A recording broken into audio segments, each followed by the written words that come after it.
De NAM verwacht nog zo'n 20 jaar naar gastenboerien in Noord-East-Friesland. En als er aardbevingen ontstaan, dan houdt de NAM op met de gaswinning. En dat is of je schade ombrengen bij de mensen. Als mensen hier een protte les van ons krijgen, dan is het door. En dan stoppen we ermee. Nou, na 40 jaar is dat net het geval. Ik hoop dat de komende 20 jaar dat net gebeurt. Als het wel gebeurt, dan steek ik voor dat we daarmee stoppen.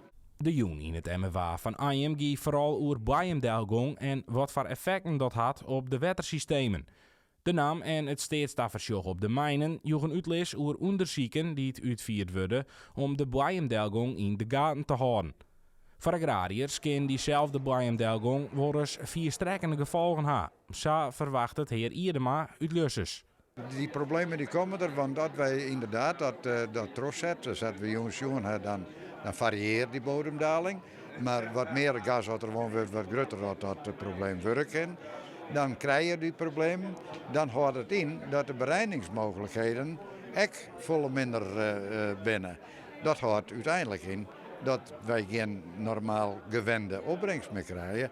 Wat het in IM vooral gaat over de gasputten die al in gebruik binnen, is er bij Ternaat nog een gasput waar nog net woon wordt. Het kabinet zal daar in kwarten over besluiten.